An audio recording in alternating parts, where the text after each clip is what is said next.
এইজোপা হ'ল এলোভেৰা আৰু এলোভেৰাই আমাক 24 ঘণ্টাই অক্সিজেন প্ৰদান কৰাৰ লগতে বায়ুত থকা লেতেৰা পদাৰ্থ দূৰ কৰে। এইজোপা হ'ল স্পাইডাৰ প্লেণ্ট।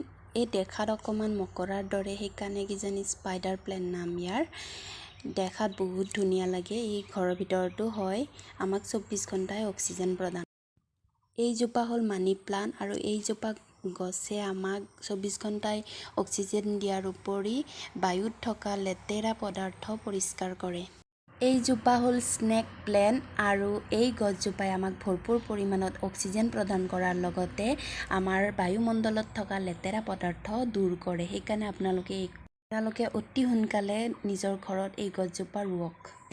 নিম আমাৰ স্বাস্থ্যৰ বাবে বহুত উপকাৰী হয় আৰু নিম গছে আমাক বিশুদ্ধ বায়ু প্ৰদান কৰে।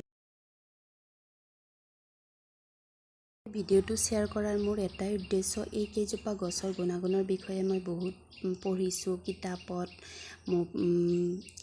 নিউজ পেপাৰত, মোবাইলত, আপোনালোকে গুগলতো চাৰ্চ কৰি চাব পাৰে। কাৰণ এই যান্ত্ৰিক পৃথিৱীখনত আমি শুদ্ধ অক্সিজেন লোৱা খুবেই প্ৰয়োজন আৰু এই কৰোণা কালত আমি বিশুদ্ধ বায়ু পোৱাটো বহুত দৰকাৰী আৰু ভৰপূৰ পৰিমাণে যাতে আমি অক্সিজেন পাওঁ, তাৰ কাৰণে এই কেইজোপা গছ আপোনালোকে ঘৰত ৰুব পাৰে। মই কোনো বিশেষজ্ঞ নহয়, আমাৰ বহুত কিতাপৰ কালেকশ্যন আছে। মায়ে দেউতাই সদায় কিতাপে পঢ়ি থাকে, তাৰ পৰা মই বহুত পঢ়িছোঁ। এইবিলাক কিতাপৰ পৰা সংগ্ৰহ কৰা। আৰু ভিডিঅ'টো চাই যদি ভাল লাগিছে প্লিজ মোৰ চেনেলটো ছাবস্ক্ৰাইব কৰি দিব, লগতে লাইক, কমেণ্ট এণ্ড শ্বেয়াৰ কৰি দিব।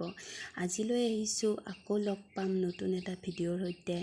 ভিডিঅ'টো চোৱাৰ বাবে বহুত বহুত ধন্যবাদ।